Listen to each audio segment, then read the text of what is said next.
Hello বন্ধুরা, এটা হচ্ছে অ্যামাজন জঙ্গল, যা কিনা পৃথিবীর সবচেয়ে ভয়ঙ্কর এবং নির্জন জঙ্গল। এটি এত বড় জঙ্গল যে আপনাকে যদি এর মাঝখানে ছেড়ে দেওয়া হয় তাহলে আপনার এখান থেকে বের হতে অনেক সময় লাগবে, যা কিনা আনুমানিক 472 দিনের মতো। শুধু তাই নয় বন্ধুরা, যাত্রাপথে আপনাদের সাথে দেখা হতে পারে ছোট বড় নানা ধরনের বিপজ্জনক প্রাণীদের সাথে, যাদের উদ্দেশ্যই আপনার ক্ষতি সাধন করা, যারা কিনা ঘাতক প্রাণী হিসাবে পরিচিত। হ্যাঁ বন্ধুরা, এটাই সত্যি। অ্যামাজন জঙ্গল এতই বড় যে বাংলাদেশের মতো 37টি, ভারতের মতো 2টি এবং দুবাইয়ের মতো 157টি আলাদা আলাদা দেশ এই অ্যামাজন জঙ্গলের মধ্যে আরামসে ফিট হয়ে যাবে। হ্যাঁ বন্ধুরা, এটা সেই ভয়ানক জঙ্গল যেখানে নানা প্রকৃতির প্রাণীর বসবাস। জঙ্গলটি বিপজ্জনক হলেও আমরা এখান থেকে 20% অক্সিজেনের ঘাটতি পূরণ করে থাকি। ভয়ঙ্কর এই জঙ্গলে রয়েছে ছোট ছোট নদী, ঝর্ণা এবং পাহাড়, যা কিনা জঙ্গলটিকে আরো ভয়ানক করে তুলেছে। নদী, হ্যাঁ বন্ধুরা, অ্যামাজন জঙ্গলে রয়েছে হাজার হাজার নদী, যা কিনা অনেক ভয়ঙ্কর। গাছপালা, হ্যাঁ বন্ধুরা, ভয়ঙ্কর এই জঙ্গলটি লাখ লাখ প্রজাতির গাছপালা নিয়ে সমৃদ্ধ। শুধু তাই নয় বন্ধুরা, এই জঙ্গলটিতে বিভিন্ন প্রজাতির প্রাণীরা ঘাঁটি বেঁধে রয়েছে। আদৌ কি এই জঙ্গলটি হেঁটে কোনো মানুষের পক্ষে পাড়ি দেওয়া সম্ভব নাকি, এটা জানার জন্য বন্ধুরা শেষ পর্যন্ত থাকুন।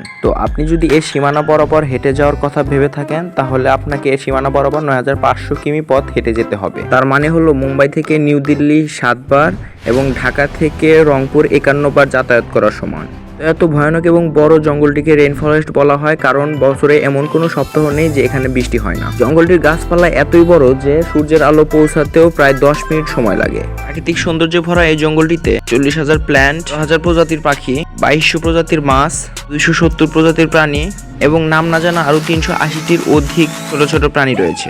ওপর থেকে কিংবা ড্রোন ভিউ দেখা গেলে মনে হয় এই জঙ্গলটি কত সুন্দর, কিন্তু আসলে এর ভেতরে গেলেই বোঝা যায় জঙ্গলটি কত বিপজ্জনক। জঙ্গলটি মোটেও নিরাপদ নয়। আপনি যদি অ্যামাজন জঙ্গলের ভিতরে ঢুকতে চান তাহলে আপনাকে অবশ্যই সেফটি নিয়ে ঢুকতে হবে, কারণ ভয়ঙ্কর প্রাণীদের তালিকায় সবচেয়ে ভয়ানক গ্রিন অ্যানাকন্ডা, যা কিনা কয়েক মিটার পর্যন্ত লম্বা হতে পারে। হ্যাঁ বন্ধুরা, এই ভয়ানক বিপজ্জনক সাপটির দৈর্ঘ্য প্রায় 33 ফুট হতে পারে এবং ওজনে 250 কেজি এর কাছাকাছি। হ্যাঁ বন্ধুরা, এটা সত্যি ভয়ানক। এই সাপটি এর ওজনের 2 গুণ খাবার খেতে পারে। শুধু খেতে না, এটি হজমও করতে পারে। আঁকাবাঁকা এই নদীর ভিড়ে কত প্রজাতির যে সাপ রয়েছে তা বলে বোঝানো সম্ভব নয়। এর মধ্যে রয়েছে ব্ল্যাক কোবরা, পাইথনের মতো বিষধর সাপ।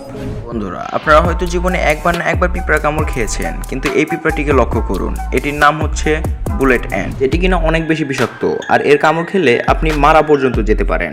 তো চলুন বন্ধুরা, এবার দেখে আসি এই ভয়ঙ্কর নদীটি কারো পক্ষে পার করা সম্ভব হয়েছে কিনা। তার আগে বন্ধুরা, চ্যানেলটিতে নতুন হয়ে থাকলে সাবস্ক্রাইব করে দিবেন, আর ভিডিওটি ভালো লাগলে লাইক করে দিবেন, কারণ আপনার একটা লাইক আমাকে অনেক বেশি মোটিভেট করে। তো চলুন বন্ধুরা, দেখে আসা যাক। তো বন্ধুরা, আমি যদি বলি হ্যাঁ সম্ভব হয়েছে, এই ব্যক্তিটিকে দেখুন, মার্টিন স্ট্রেল, যিনি কিনা এত বড় ভয়ানক নদী পার করে ফেলেছেন মাত্র 66 দিনের মধ্যে। বন্ধুরা, এত বড় নদী তিনি কিভাবে পার করলেন সেটি সম্পর্কে ভিডিও চাইলে অবশ্যই কমেন্ট করুন।